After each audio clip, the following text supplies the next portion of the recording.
5:25 खबरों में आप सभी का स्वागत है। मैं हूं आपके साथ अविनाश कर। इस बुलेटिन की शुरुआत करेंगे एक अंतर्राष्ट्रीय खबर से।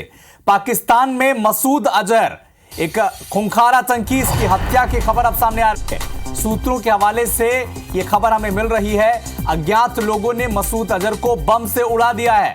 कंधार प्लेन हाईजैक का मास्टरमाइंड था मसूद अजहर और पाकिस्तान के भावलपुर से वापस लौटते समय उसकी हत्या की गई है। ये खबर अब सामने आ रही है। जैश ए मोहम्मद का चीफ था और जैश ए मोहम्मद जो भारत में कई आतंकी गतिविधियों में संलिप्त रहा है, मास्टरमाइंड रहा है, और इसका जो चीफ है मसूद अजहर, इसकी हत्या की खबर अब पाकिस्तान से मिल रही है। बताया जा रहा है कि अज्ञात लोगों ने मसूद को बम से उड़ा दिया है। आपको याद होगा कंधार प्लेन हाईजैक का वो मामला। ये मसूद अजहर ही उसका मास्टरमाइंड था। पाकिस्तान के भावलपुर से वापस लौटते वक्त उसकी हत्या की गई है और जैश ए मोहम्मद के नाम से एक आतंकी संगठन चलाता था, उसका चीफ था ये। और कंधार हाई तो भारत और दुनिया भर के कई इलाकों में, खासकर कश्मीर के इलाके में जो आतंकी गतिविधियां होती रही हैं, उसमें जैश ए मोहम्मद का हाथ रहा है। और इसका चीफ मसूद अजहर, अब पाकिस्तान में इसकी हत्या हो गई है, ऐसी खबरें मिल रही हैं।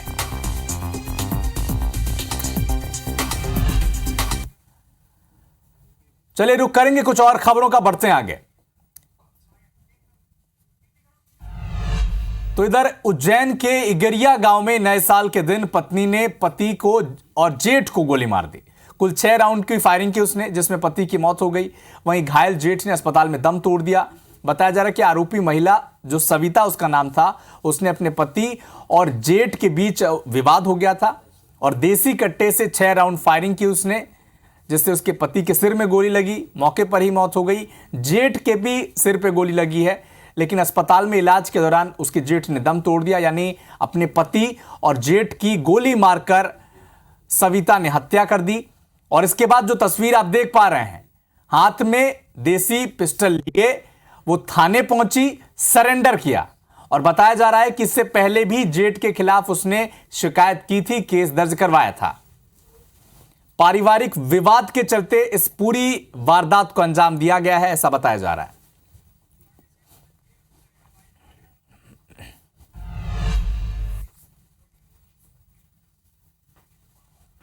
प्रथम दृष्टया ये मालूम चला है कि एक आंगनवाड़ी कार्यकर्ता है, उसने गुस्से में आकर जो है अपने पति और जेठ पर फायर किया है। तो पति की तो मौके पे ही डेथ हो गई है। जेठ भी फिलहाल सूचना मिल रही है कि जेठ का भी देहांत हो चुका है। तो पत्नी का ये कहना है कि जो ज़मीन है उसमें पति को हिस्सा दिया जाए, इस टाइप से कुछ बात रही है। तो प्रथम दृष्टया ये चीज़ें हैं, लेकिन इसमें और भी हम लोग इन्वेस्टिगेशन कर रहे हैं। फैसिलिटी मौके पर गई है और श्रीमान पुलिस अधीक्षक महोदय के जो भी निर्देश हैं उस हिसाब से हम लोग उसको फॉलो करके शीघ्र इसमें मतलब फाइनली अच्छी कार्रवाई करेंगे।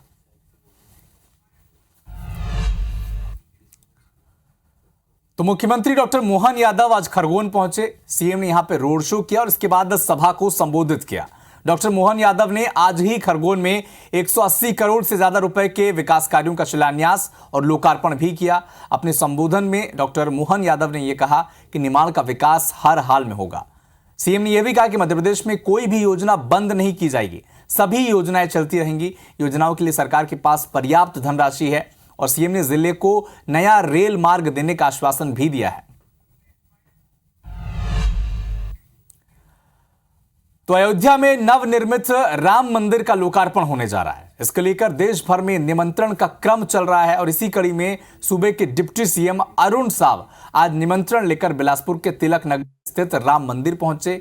यहां उन्होंने भगवान राम का दर्शन किया और सभी नवनिर्मित मंदिर के लोकार्पण में आने के लिए इस पल का साक्षी बने, इस इच्छा के साथ उन्होंने निमंत्रण दिया है। डिप्टी सीएम अरुण साहब ने कहा कि पूरा छत्तीसगढ़ इस खास पल का साक्षी बनेगा। लगभग 500 साल की प्रतीक्षा के बाद हिंदुस्तान वासियों का और दुनिया भर में रहने वाले भगवान राम के भक्तों का सपना साकार होने जा रहा है। तो निश्चित रूप से हम सब लोगों को भी आमंत्रित कर रहे हैं कि अब अयोध्या सज चुका है, आए और दर्शन करें।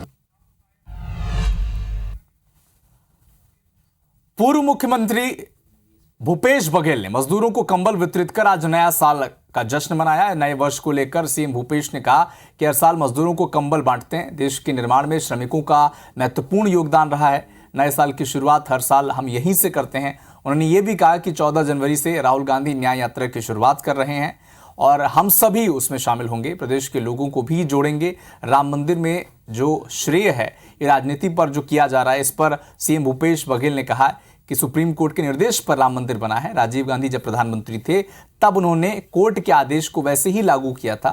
वहीं अयोध्या में बन रही एयरपोर्ट को लेकर सीएम भूपेश ने कहा, पूर्व सीएम भूपेश बघेल ने कहा कि एक तरफ हवाई अड्डा बन रहा है तो दूसरी तरफ देश को ये लोग बेचने में लगे हैं। 14 जनवरी से राहुल जी यात्रा शुरू कर रहे हैं, न्याय यात्रा शुरू कर रहे हैं, उसमें हम लोग शामिल होंगे। छत्तीसगढ़ से भी होके गुजरेंगे। राम मंदिर बना है सुप्रीम कोर्ट के निर्देश पर। आप पुराना वीडियो निकाल के देख लें, जिसमें राजीव जी जब प्रधानमंत्री थे तब उन्होंने कहा था कि जो न्यायालय का जो आदेश है उसे 1 इंच न आगे न पीछे होगा, उसको शब्दशः लागू किया जाएगा। इधर हवाई अड्डा बन रहा है, दूसरी तरफ हवाई अड्डा बेच भी रहे हो, तो ये तो देश को बेचने में लगे हैं। भोपाल से एक बड़ा अपडेट आपको बता दें। नए साल में नए मंत्रियों ने अब मंत्रालय में मोर्चा संभाल लिया है। पहले दिन कई मंत्रियों ने पदभार ग्रहण कर लिया है। राव उदय प्रताप ने स्कूल शिक्षा और यातायात विभाग का चार्ज ले लिया है, जबकि तुलसी सिलावट ने जल संसाधन विभाग का दायित्व संभाला है। चेतन कश्यप ने एमएसएमई विभाग की जिम्मेदारी संभाल ली है, जबकि प्रतिमा बागरी ने नगरीय प्रशासन राज्य मंत्री का पदभार ग्रहण किया है। मंत्रालय में का जो चैम्बर है वहां पर पूजा पाठ कर दायित्व संभाला गया है। प्रहलाद पटेल ने भी ग्रामीण एवं पंचायत विकास विभाग की कार्य जो भार है ये अब संभाल लिया है। रायपुर में कल साय कैबिनेट की बैठक होगी। शपथ और विभागों के बंटवारे के बाद ये पहली बैठक होगी जिसमें धान खरीदी की तारीख बढ़ाने, कई मामलों की सीबीआई जांच और प्रदेशवासियों को अयोध्या दर्शन कराने पर चर्चा संभव हो सकती है। बलरामपुर के सामरिक क्षेत्र के विधायक उद्धेश्वरी पैकरा के छत्तीसगढ़ में मंत्रिमंडल और सरगुजा संभाग से सीएम मिलने के मामले में बयान दिया है। उन्होंने कहा कि क्षेत्र की जनता ने बीजेपी को अपना आशीर्वाद दिया है, उसी का नतीजा है कि सरगुजा की 14 सीटें बीजेपी ने जीती हैं। मंत्री नहीं बनाए जाने के मामले में उन्होंने कहा कि यह उच्च स्तरीय नेताओं का फैसला था, जिसे उन्होंने स्वीकार किया है। जातीय समीकरण के आधार पर यह फैसला लिया गया है। उद्धेश्वरी पैकरा ने यह भी कहा कि सरगुजा संभाग को हमेशा से पिछड़ा क्षेत्र कहा जाता था, लेकिन अब यहां का जो पिछड़ापन है यह दूर होगा, क्योंकि सरगुजा संभाग से आदिवासी मुख्यमंत्री मिलने के बाद इस क्षेत्र का तेजी से विकास होगा। मंत्री तो हमारे हाईकमान जो होते हैं उन लोग तय करते हैं। ये तो हमारी जैसी हाईकमान तय करेगी वही सब स्वीकार रहती है। इसमें सरगुजा संभाग के लिए जिस तरह से सरगुजा संभाग में 14 सीट है, 14 सीट से भारतीय जनता पार्टी जीत करके गए हैं और सरगुजा संभाग के लिए पहली बार आदिवासी मुख्यमंत्री मिला है, उससे बड़ी खुशी और क्या हो सकता है सरगुजा संभाग के लिए। निश्चित तौर पर विकास की गति तेजी से पकड़ेगी। पहले लोग कहते थे कि सरगुजा संभाग पिछड़ा हुआ था, लेकिन जो पिछड़ा हुआ है उसको भी भरपाई करने की प्रयास करेंगे। ग्वालियर में कार ने स्कूटी को टक्कर मार दी, जिससे स्कूटी के पास खड़ा मासूम बाल बाल बचा है। घटना का जो वीडियो है ये वायरल हो रहा है। विधायक प्रीतम लोधी का बेटा दिनेश लोधी कार चला रहा था। फिलहाल पुलिस ने दिनेश लोधी को हिरासत में ले लिया है। एफआईआर भी दर्ज कर ली है। हत्या की कोशिश के तहत उन पर केस दर्ज हुआ है। तो देश में लागू हुए नए हिट एंड रन कानून के खिलाफ ड्राइवर और ट्रांसपोर्टर्स विरोध कर रहे हैं। भारतीय न्याय संहिता 2023 में हुए संशोधन के बाद अब हिट एंड रन मामले में दोषी ड्राइवर को 10 साल की उम्र कैद और 7 लाख तक के जुर्माने का प्रावधान किया गया है। और ऑल इंडिया मोटर ट्रांसपोर्ट के अलावा अन्य संगठन भी इस कानून का विरोध कर रहे हैं। 3 दिनों तक शुरू किए गए इस हड़ताल का असर पहले दिन ही देखने को मिला। गाड़ियों के पहिए पूरे दिन थमे रहे। सबसे ज्यादा परेशानी यात्रियों को हुई। हाल में अब 3 दिनों तक यही हाल होने वाला है। मध्य प्रदेश और छत्तीसगढ़ के कुछ शहरों से जो तस्वीरें आई हैं हम आप तक पहुंचा रहे हैं।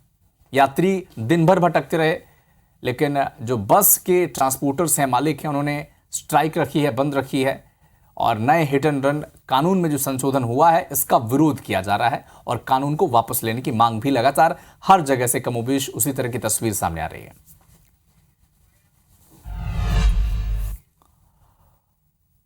खरगोन के बस स्टैंड स्थित 4 दुकानों में भीषण आग लग गई। दुकानों में रखा सामान जलकर राख हो गया और आग से लाखों के नुकसान की आशंका जताई गई है। दमकल विभाग को जब सूचना मिली तो वो मौके पर पहुंची और आग पर काबू पाया गया। सीधी में सूने घर में चोरी की घटना सामने आई है। मामला कोतवाली थाना क्षेत्र का बताया जा रहा है। डेनिया गांव का है ये मामला। पूरा परिवार बांधवपुर घूमने गया था और चोरों ने करीब 50 लाख से ज्यादा की ज्वेलरी पार कर दी। 50,000 नगद भी चोर ले उड़े हैं। तो गुना बस हादसे का अपडेट आपको बता दें। बस हादसे में मृतकों के डीएनए जांच की जो रिपोर्ट है वो आ चुकी है। जांच भी पूरी हो चुकी है।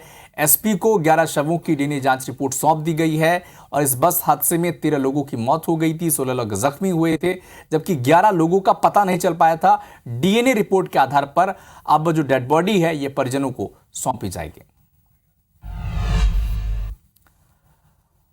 रायपुर में एक सड़क हादसा हो गया जिसमें एक आरक्षक की मौत हो गई। 14वीं बटालियन पीएचक्यू में यह आरक्षक पदस्थ था। वहीं दुर्घटना का कारण अब तक पता नहीं चल पाया है और पुलिस ने मौके से स्कूटी बरामद कर लिया। मंदसौर में भी एक भीषण सड़क हादसा हो गया जिसमें 2 महिलाओं की मौत हो गई। 4 लोग इस हादसे में घायल हो गए। फिलहाल घायलों को अस्पताल में रेफर कर दिया गया है। इलाज वहां पर जारी है। पुलिस मामले की जांच में जुटी हुई है। सीहोर में भी तेज रफ्तार कार अनियंत्रित होकर पलट गई। हादसे में यहां पर भी 2 लोगों की मौत हो गई जबकि 3 लोग घायल बताए जा रहे हैं। स्वप्न सिटी गेट के पास यह हादसा हुआ है और घायलों को सिविल अस्पताल में भर्ती कराया गया है और इलाज के बाद उन्हें भोपाल रेफर कर दिया गया है।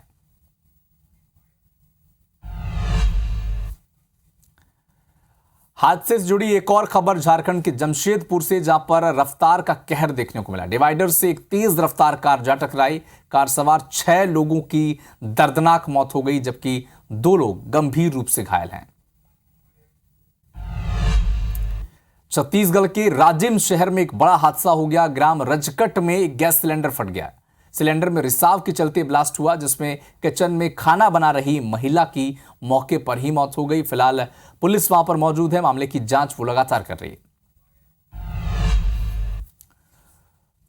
तो अब बात आपके स्वास्थ्य की। भोपाल में कोरोना का एक और नया मरीज मिल गया जिसके बाद अब भोपाल में कोविड के 12 एक्टिव केस हो गए हैं। 37 सैंपल्स की जांच की गई है। 10 मरीज होम आइसोलेट किए गए हैं जबकि अस्पताल में 2 कोविड के मरीज भर्ती हैं। इंदौर में कोरोना का अपडेट आपको बता दें। इंदौर में भी कोरोना के 2 नए मरीज मिले हैं। बुजुर्ग और एक युवक कोरोना पॉजिटिव पाए गए हैं। शहर में एक्टिव मरीजों की संख्या अब 9 हो गई है और 1 महीने के भीतर शहर में कोविड के 13 नए मरीज मिले हैं।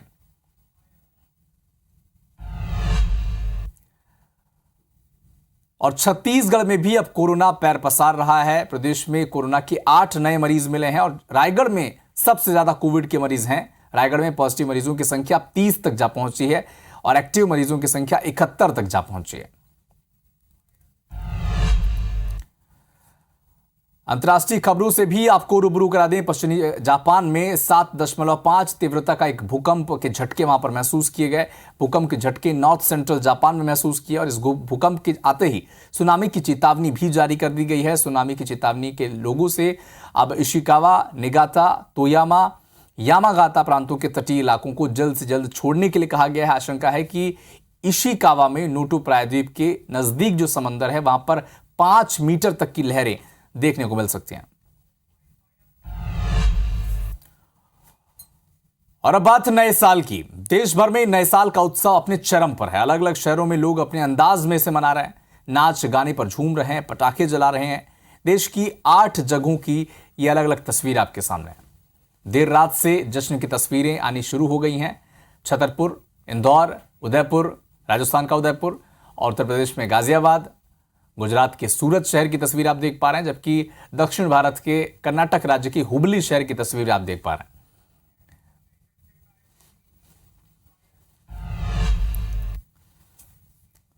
तो नए साल की सुबह ग्वालियर शहर भर के मंदिरों में आम दिनों के मुकाबले ज्यादा भीड़ देखने को मिली, जहां लोगों ने इस नए साल की शुरुआत भक्ति और आस्था के साथ की है। प्रशासन भी श्रद्धालुओं की सुविधा का बेहद खास इंतजाम कर रखा था। लोगों का कहना था कि वो साल के पहले दिन की शुरुआत अपने आराध्य देवता के दर्शन से करना चाहते हैं और इसीलिए वो मंदिर पहुंच रहे हैं।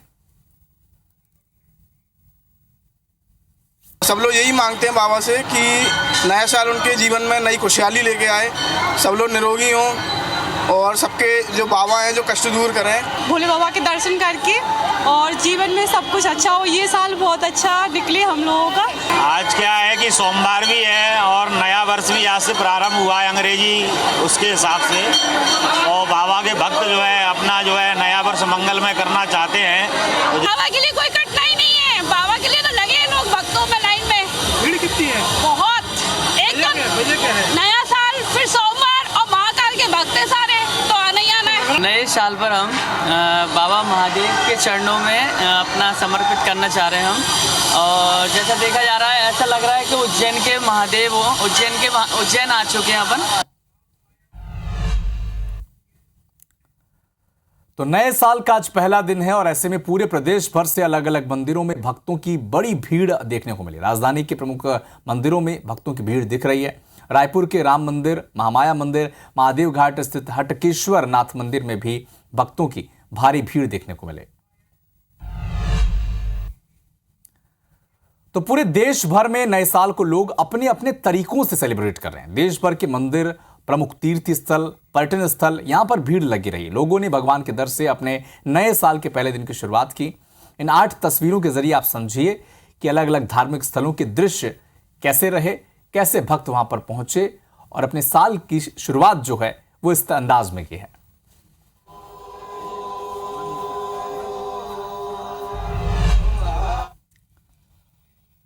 तो सुबह तो हर रोज होती है, लेकिन नए साल की पहली सुबह को लेकर खासा उत्साह होता है। इन 6 तस्वीरों के जरिए हम आपको दिखाने जा रहे हैं कि इस साल नए साल की पहली सुबह किस जगह कैसी रही। ओडिशा के पुरी, छत्तीसगढ़ की राजधानी रायपुर, पश्चिम बंगाल की कोलकाता, ओडिशा के भुवनेश्वर शहर की आप तस्वीर देख पा रहे हैं, जबकि असम के गुवाहाटी शहर में सनराइज पॉइंट से यह तस्वीर आपके सामने हम दिखा रहे हैं आपको।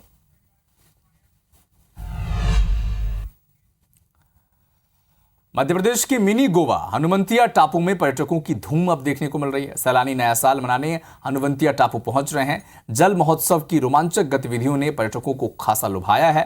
पर्यटक लग्जरी टेंट में रुककर नए साल की छुट्टियों का लुत्फ उठा रहे हैं। जल, थल और आसमान तक होने वाली रोमांचक गतिविधियों को पर्यटक एंजॉय भी कर रहे हैं। आपको यह भी बता दें कि जल महोत्सव के दौरान यहां पर बनाना राइडिंग, जलपरी boat riding, para motoring, parasailing, hot air balloon और वॉल क्लाइंबिंग जैसी कई एक्टिविटीज एडवेंचर गेम के तहत होते हैं। और इन एक्टिविटीज में इस बार island cruise, speed boating, swing bridge, sky cycling जैसे तमाम एक्टिविटीज कराई जा रही है। पहली बार लग्जरी 7 सीटर रोगल सीरीज बोट और आइलैंड टूर भी कर सकेंगे।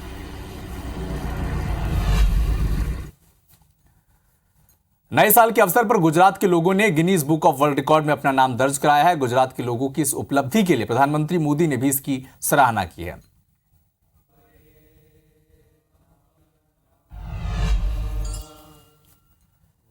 नए साल के पहले दिन इसरो ने इतिहास रच दिया। आज सुबह 9:10 पर श्रीहरिकोटा के सतीश धवन सेंटर से एक्सरे पोलरीमीटर सैटेलाइट को सफलतापूर्वक लॉन्च किया गया। सैटेलाइट के साथ 10 और पोलेट की लॉन्चिंग भी की गई।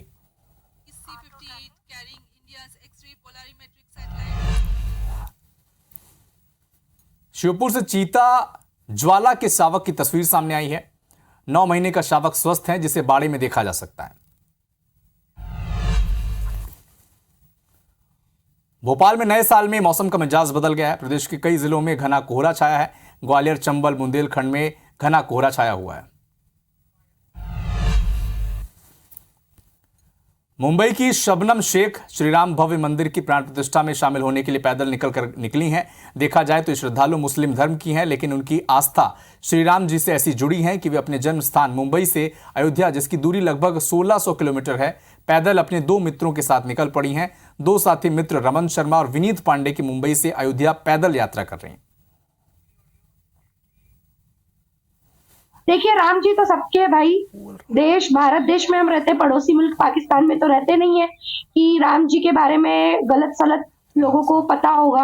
राम जी का अस्तित्व, राम जी के बारे में बचपन से पढ़े हैं। हमारा कोई टारगेट या कोई एस्टिमेट डेट टाइमिंग नहीं है।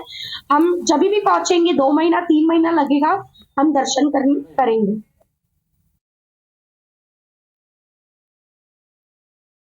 जय श्री राम, जय श्री राम, जय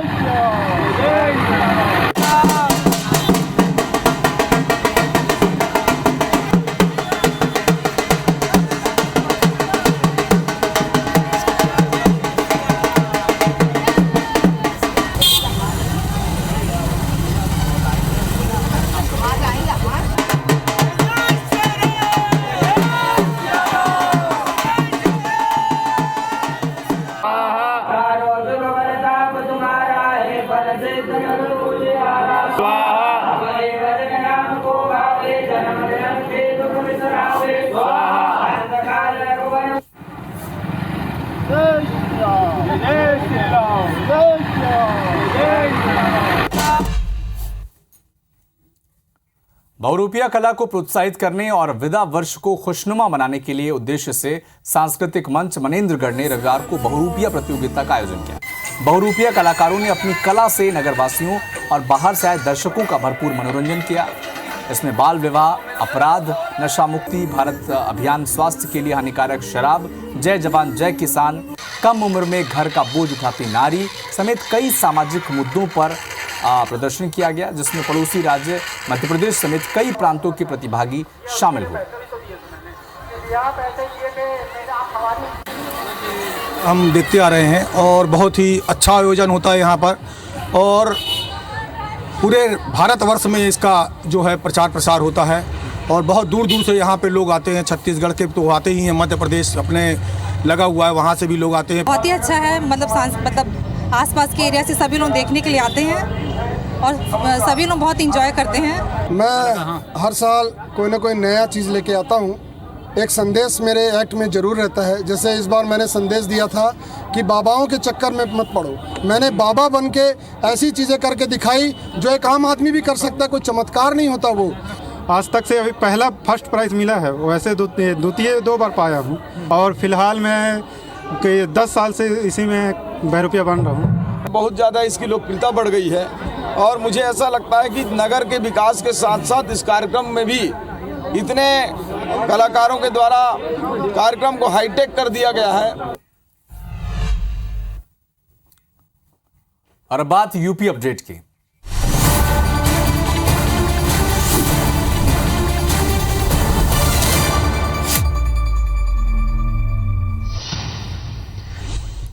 एक धमकी भरा ईमेल भारतीय किसान संघ के राष्ट्रीय अध्यक्ष देवेंद्र तिवारी को भेजा गया है, जिसमें राम मंदिर, सीएम योगी और एसटीएफ चीफ को बम से उड़ाने की धमकी दी गई है। साथ ही देवेंद्र को भी मारने की धमकी दी गई है। बलिया में विकसित भारत संकल्प यात्रा के तहत लोक संवाद कार्यक्रम का आयोजन किया गया। बलिया के हनुमानगंज ब्लॉक के धरहरा गांव में कार्यक्रम का आयोजन किया गया है। कार्यक्रम में बलिया सांसद वीरेंद्र सिंह मस्त बतौर मुख्य अतिथि शामिल हुए। बड़ी संख्या में मौजूद लोगों ने साल 2047 तक देश को आत्मनिर्भर और विकसित राष्ट्र बनाने का संकल्प लिया। उत्तर भारत में कड़ाके की ठंड पड़ रही है। कानपुर में भी अधिकतम तापमान में कमी आई है। न्यूनतम तापमान 8 से 9 डिग्री सेल्सियस के आसपास पहुंच रहा है। ऐसे में सर्दी से बचने के लिए लोग अलग अलग तरीके की बचने की कोशिश कर रहे हैं। कानपुर के हृदय रोग संस्थान में काम करने वाले डॉक्टर नीरज कुमार ने हृदय रोगियों के लिए एक किट बनाई है, जिसकी कीमत 7 रुपए है, जो उन लोगों के लिए काफी कारगर साबित होगी जो हृदय की समस्याओं से परेशान हैं।